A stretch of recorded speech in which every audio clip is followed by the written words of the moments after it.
ये वीडियो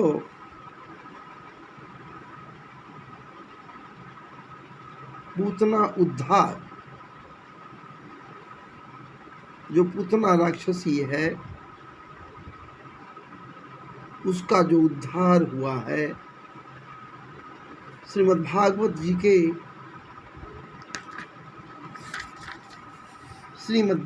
जी के 10वें स्कंध 6 अध्याय के अनुसार इस श्लोक को लेते हुए मैं आपके समक्ष इसका वाचन कर रहा हूँ। आप इसे श्रवण करें। श्रवण मात्र से ही भगवत कृपा निश्चित रूप से प्राप्त होना संभव है। केशबंध व्यतिसक्त मल्लिकां बृहन्नितंब तनक्रेछ मध्यमां सुवास संकंपित कर्णभूषण विखोलसत कुंडल मंडिताननां बलगुस्मिता पांग विसर्ग वेक्षितैर् मनोहरन्तीं वनितां ब्रजौकसाम् अमंसताम्भोजकरेण रूपिणीं गोप्यः श्रियं द्रष्टुमिवागतां पतिम् बालगृहस्तत्र विचिन्वती शिशुं जदृक्षयानन्दगृहे सदन्तकम् बालं प्रत्यक्ष ननियोरुतेजसं ददर्श तल्पेऽग्निविवाहितं भसी।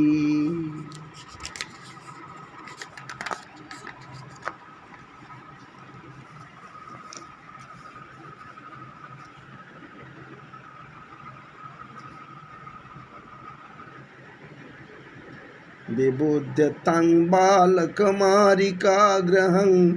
चराचरात्मा सन्मीलितक्षणः अनन्तमारोपयदङ्कमन्तकं जठोरगं सोप्तमबोधिरज्जुधिः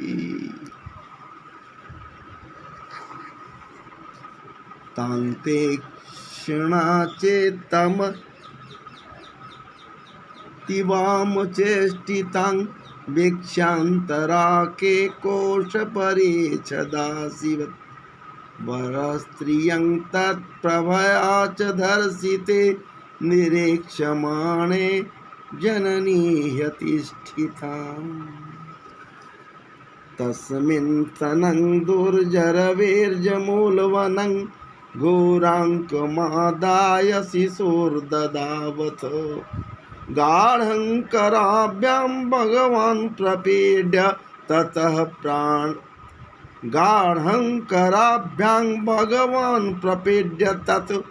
प्राणैः समंरोषसमन्वितोऽपिवत्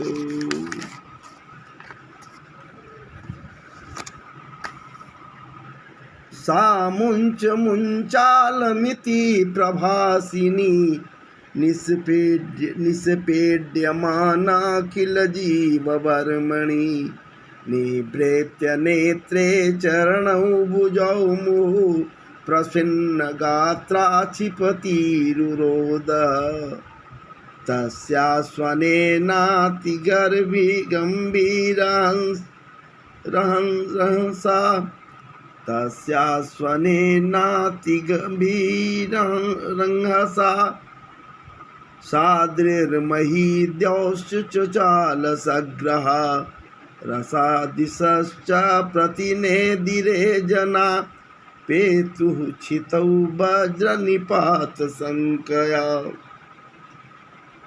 निशाचरित्थं व्यथितस्तनाव्यसु व्यादायकी संचरणौ भुजावपि प्रसार्य गोष्ठे निजरूपमास्थिता व्रजाहतो व्रेत्रैव पतन्नृप।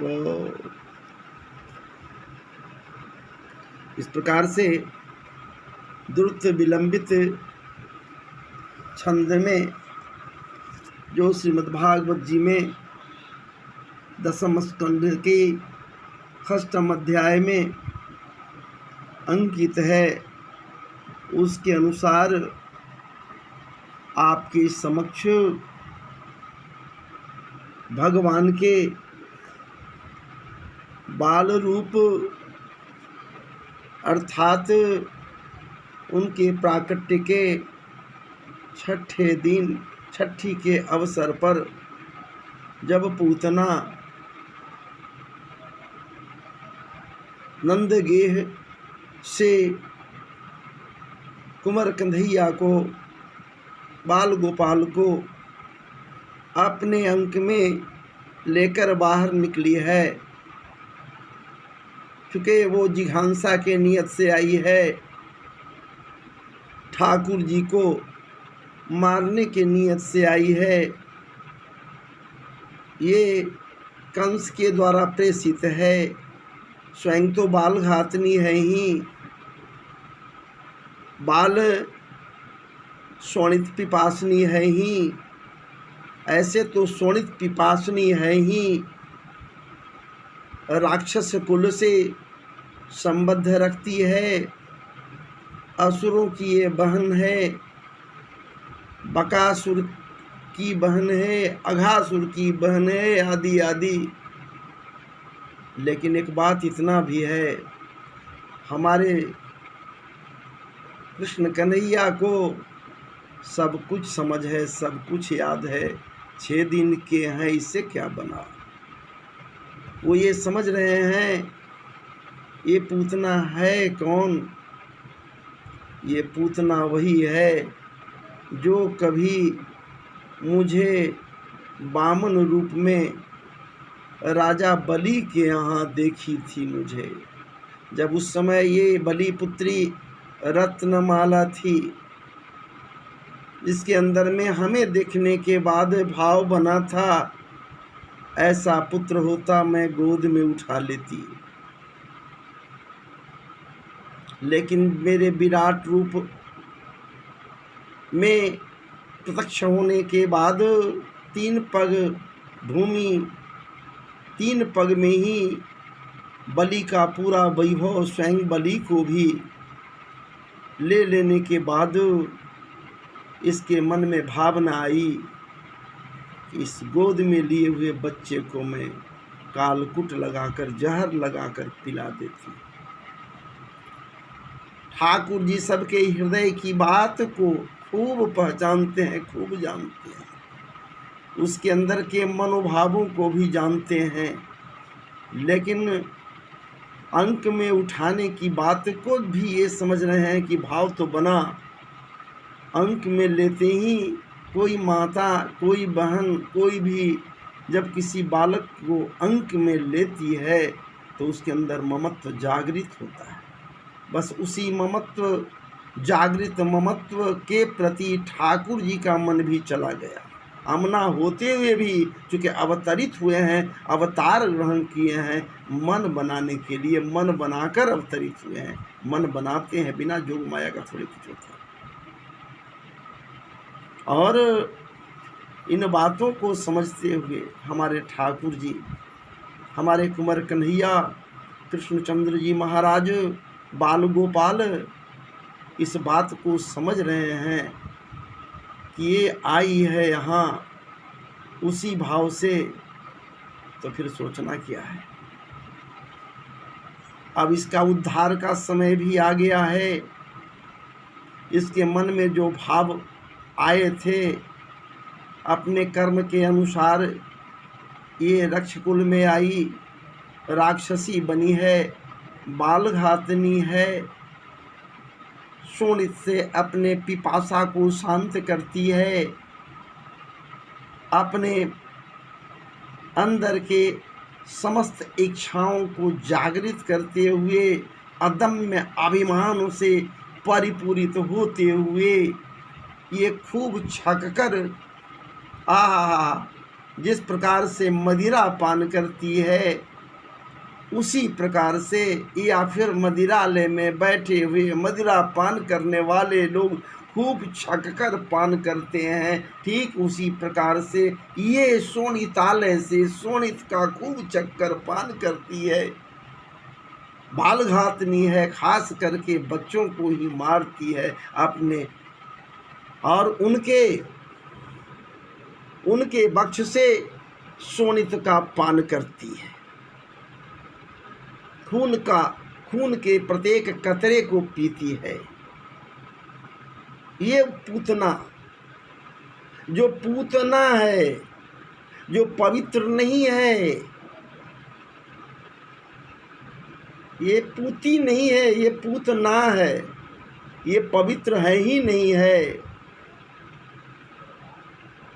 क्योंकि भागवत जी में ही आया है, अहो बकियं स्तनकालकूटं जिघांसया पायदप्य साध्वी लेभे गतिंधा त्रुचितां तत्वन्यम कंगवाद्यालम शरणं प्रजीव।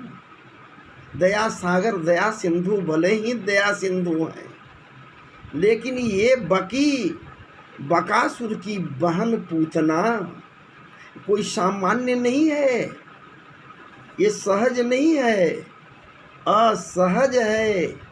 इसलिए असहज है कि देखने में तो ये अभी बड़ी सौम्य सरल स्वभाव वाली अनित्य सौंदर्य की मल्लिका ऐसा प्रतीत होता है, मानो ऐश्वर्य संपन्न ये कामलोक के समस्त काम कलापों को, या फिर रति के आनन पर, देवी रति के आनन पर छलकते हुए समस्त सौंदर्य को बलात् झपट कर अपने आनंद पर विवश करती है। ऐसी सौंदर्य संपन्न बनकर ये वहाँ नंद गेह में प्रविष्ट होती है, कोई सामान्य नहीं है। ये पूतना असाध्वी है, राक्षसी है, असाध्वी है, लेकिन यहाँ साध्वी के भेष में ये बड़ी सुंदर सौंदर्य संपन्न होकर नंद गेह में प्रविष्ट होती है। क्यों? जिघांसा के नियत से। किसके लिए? 6 दिन के छोने कुंवर कन्हैया बाल गोपाल के जिघांसा के नियत से, मारने की नियत से, उनको अंत करने के नियत से, ये उनको अंत करने के नियत से जिघांसा के नियत से प्रविष्ट हुई है।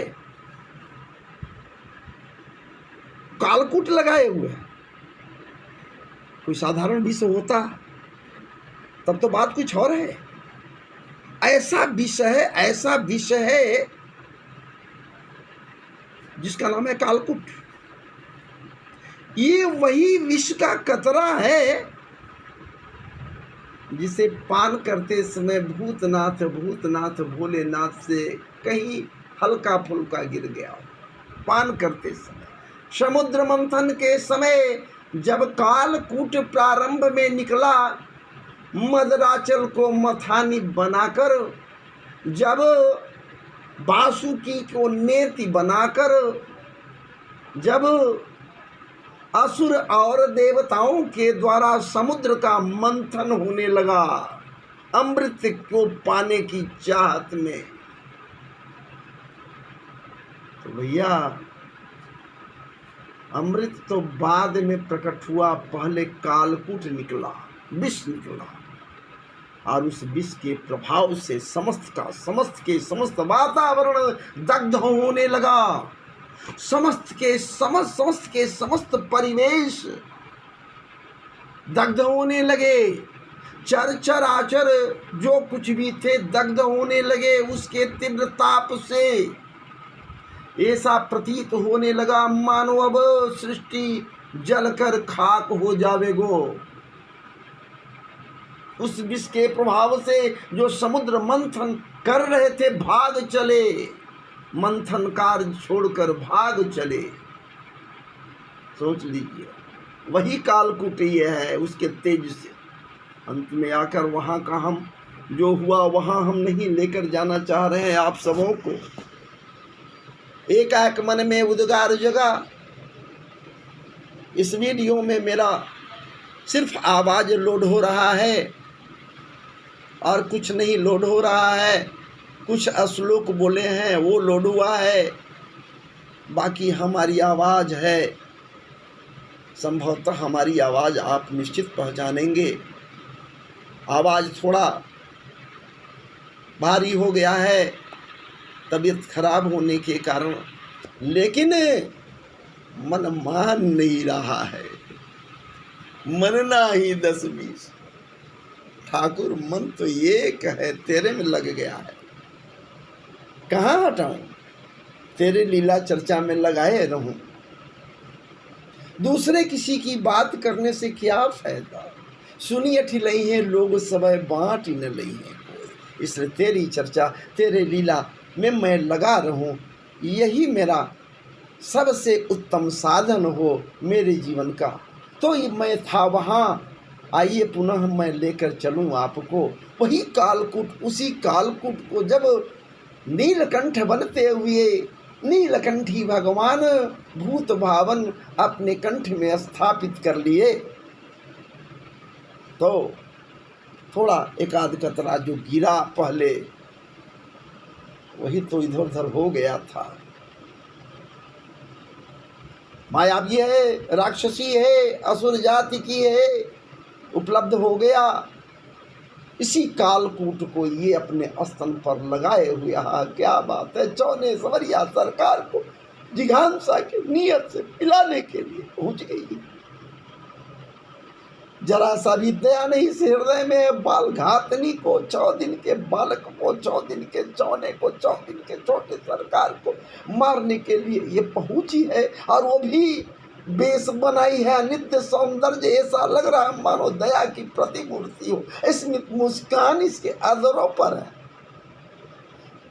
किन किन नूपुरों की, कंगनों की खनखनाहट, नूपुरों की आवाज को फैलाती हुई सनई सनई धीरे धीरे पग उठाते हुए नंद गेह में प्रविष्ट होते हुए इसे शर्म तक नहीं आ रहा है, हया तक नहीं लग रहा है, भय भी नहीं है। भय से ये मुक्त हो गई है, इसलिए कि ऐसा प्रतीत हो रही है देखने के बाद गोपियों को कि मानो ये स्वर्ग की कोई अप्सरा है, या फिर इस प्रकार से भाव कर रही है कि हमारे राधा रमण लाल जी, हमारे संवरिया सरकार, हमारे बाल गोपाल को दर्शन करने के लिए दूर दराज से कहीं ये बैकुंठ से लक्ष्मी देवी तो नहीं अपने सौंदर्य को बिखेरे हुए सौंदर्यशील सौंदर्य की प्रतिमूर्ति बने हुए नहीं पहुंच गई।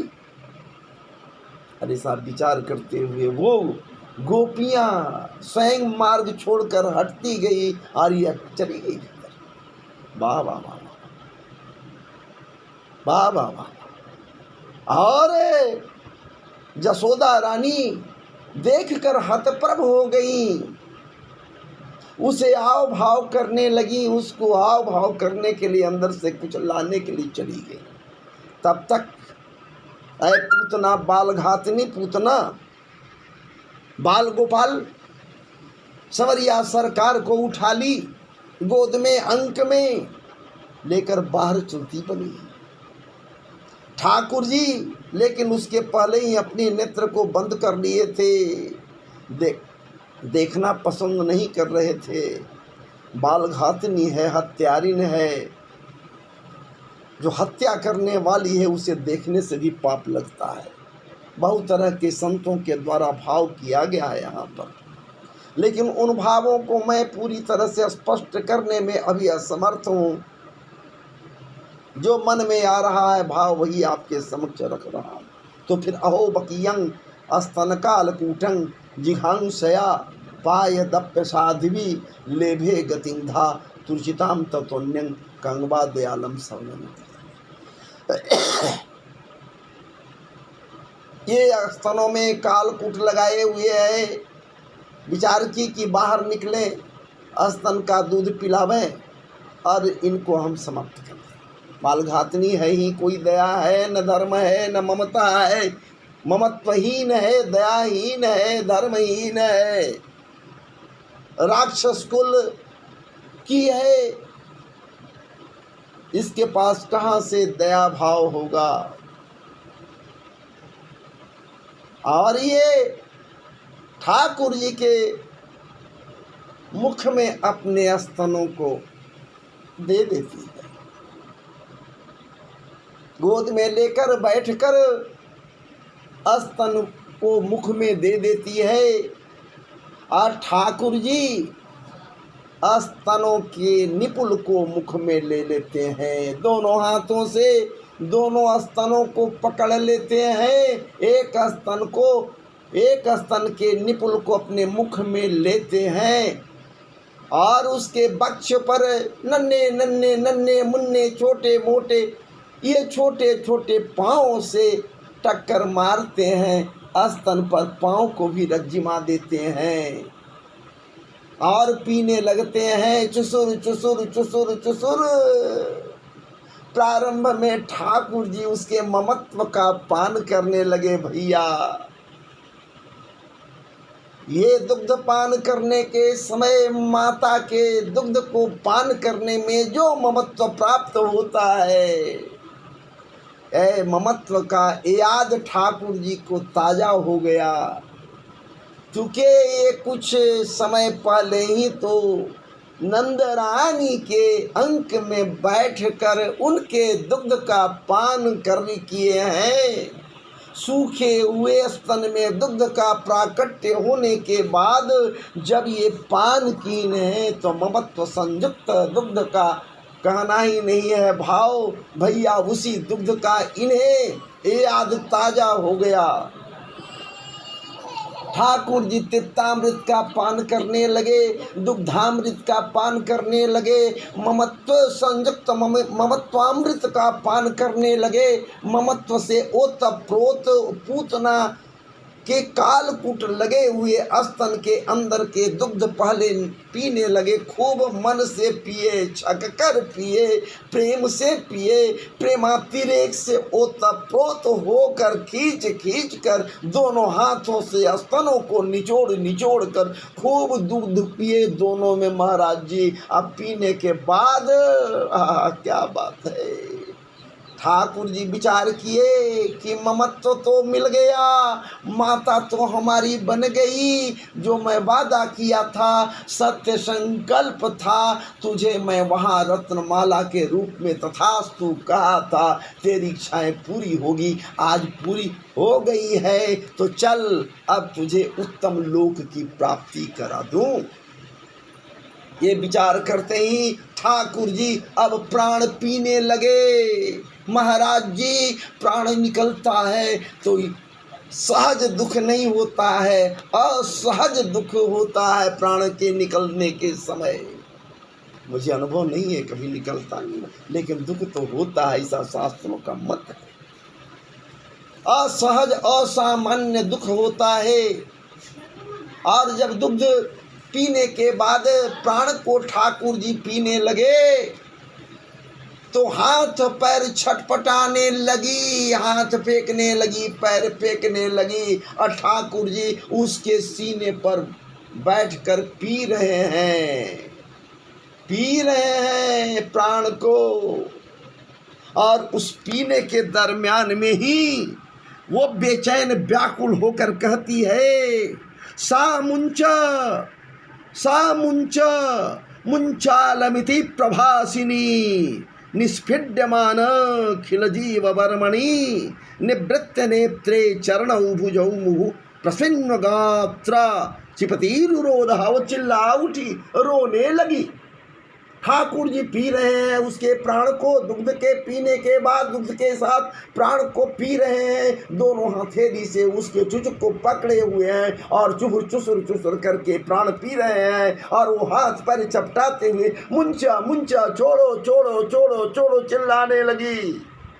हाथ पैर पटक रही है, आंखें बाहर निकल पड़ी। महाराज जी वो भयावह रूप वाली हो गई। वो सुंदर से सुंदर बनी हुई वो पूतना अब असली रूप में आ गई, प्रत्यक्ष हो गई, प्रकट हो गई। विशाल काय शरीर उसका। महाराज जी वो उसकी बड़ी बड़ी आंखें बाहर निकल गए। भागवत जी में खूब उसके रूप का वर्णन आया है महाराज जी। और उसी दरम्यान में वो पूतना ठाकुर जी को लेकर आकाश में उड़ गई। प्राण निकल रहा है इधर में, छोड़ो छोड़ो कह रही है, लेकिन आकाश में उड़ गई। वो पूतना ठाकुर जी कहें कि उड़ो उड़ो, कहाँ तक उड़ोगे? वन में विचार कर रहे हैं, कहाँ तक उड़ोगे? अरे जहाँ उड़ना चाहो वहाँ तक उड़ो, लेकिन अंत में तो तुझे पटक कर धरती पर ही बजाड़ूंगा। घबरा मत, तुरंत तेरा प्राण पखेरु उड़ जाएगा। और ठाकुर जी महाराज जी खूब प्रेम से उसके प्राण को पी लेते हैं। चिल्लाते रहती है, छोड़ो छोड़ो, अब नहीं बर्दाश्त होगा।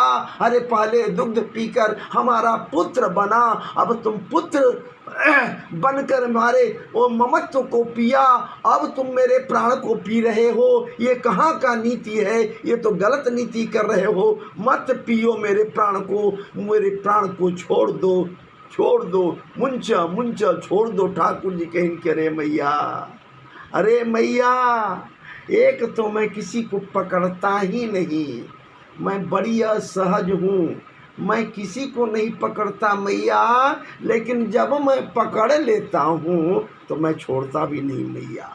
अब तुमको मैया जब कह दिया, तेरे दुग्ध का मैं पान कर लिया और ये तय है कि तेरा प्राण निकलेगा, इसलिए कि तू मेरे प्राण का ग्राहक बनकर यहाँ आई है, कालकूट लगाकर मुझे मारने आई है, तो मुझे क्या मारेगी मैया? मार तो तुम हमको पहले दी, जब मैं मर गया तब न मैं तेरा छौना बना, तेरा पुत्र बना और ममत्व से परिपूरित होकर तेरा ममत्व संयुक्त दुग्ध पान किया। तो मैया अब मैं तुझे नहीं छोड़ूंगा, अब तुझे उत्तम गति दूंगा। और एकाएक प्राण निकल जाते हैं, ऊपर से गिरती है गोष्ठ में नहीं कहिए, ऊपर से ये कहने के लिए संत लोग तो बहुत बतलाते हैं कि ये मथुरा में लेकर ज़्यादा दूरी थोड़े है। ऐसा कोई बड़ा बाग है, बागीचा वन था, वाटिका था, 6 कोस में था कंस का, और उसी वाटिका में धड़ाम से गिर पड़ी और वाटिका का फल फलहरी जितना था भैया सब जैसे राधे राधे सब चुरा गया, सब कुचल गया। प्राण उड़ गए थे, बड़े बड़े आंख बाहर निकल गए थे और विभत्स लग रही थी। महाराज जी मरने के बाद जब गिरी हाथ पैर पसार कर, तो उसके शरीर को देखने के बाद लोगों को लगा कि बाप क्या चीज है, पहाड़ है।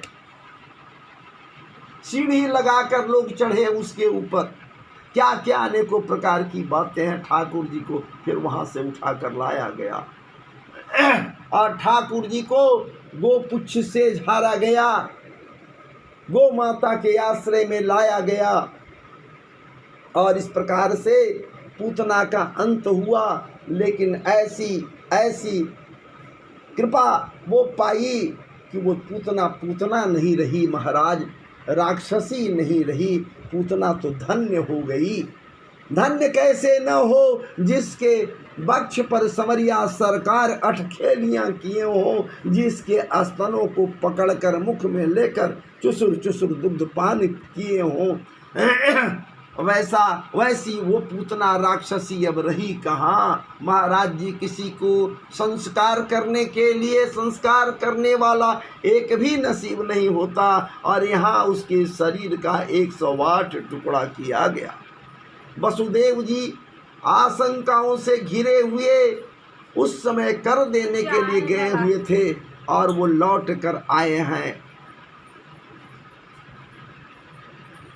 गोकुल में आ गए हैं, नंदग्राम में आ गए हैं।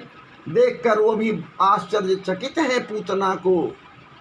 108 टुकड़े किए गए महाराज जी, 108 चिताएं सजाई गई, जिसके लिए सोच लीजिए 108 लोग दाह संस्कार गोप लोग किए।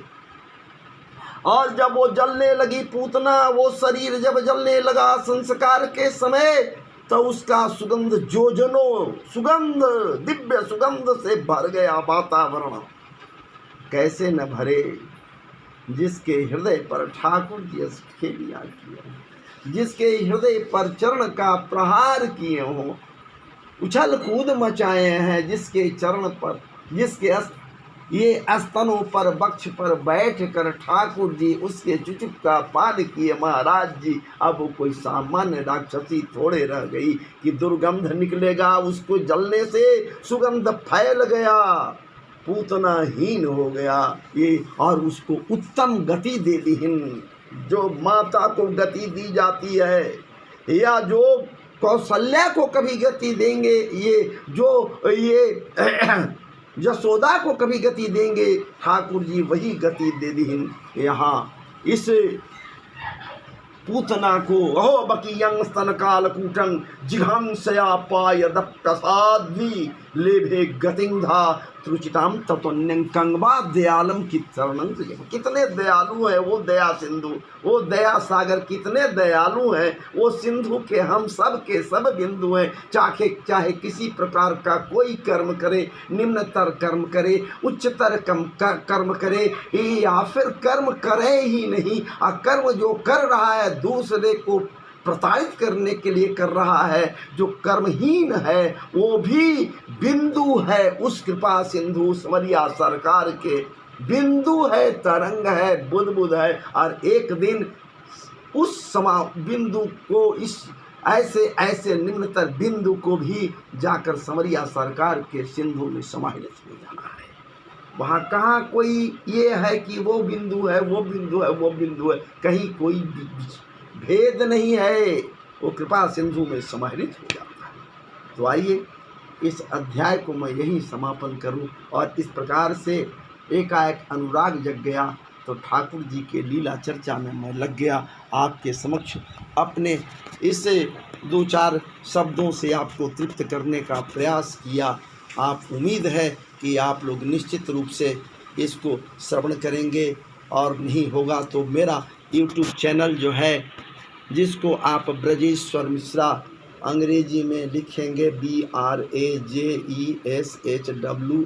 ब्रजेश्वर MISHRA ब्रजेश्वर मिश्रा डालकर सब्सक्राइब करेंगे, भावना चैनल खुल जाएगा, बेल आइकन बजा देंगे, 3 बेल आइकन दिखाई देगा, ऑल वाला को दबा देंगे, तो पूरा वीडियो जितना मेरा है सब चला जाएगा आप पर। और सब मेरा जितना भी वीडियो है करीब करीब भक्ति परक सिद्धांतों से ही ओतप्रोत है। आध्यात्म परमिक परिवेश में ही आप सबों को लाने का प्रयास करते रहते हैं। आध्यात्म में ही सब लोग डूबे रहें, हम सब के सब भक्ति परक सिद्धांतों में लगे रहें। तो चलिए अब मैं आप लोगों से विदा ले रहा हूँ। निश्चित रूप से पुनः आपसे कहूँगा कि आप शेयर करें, कमेंट ज़रूर करेंगे, तब हमें कुछ न कुछ उचित रास्ता मिलेगा, अच्छा रास्ता मिलेगा भी, मन में उत्साह भी जगेगा।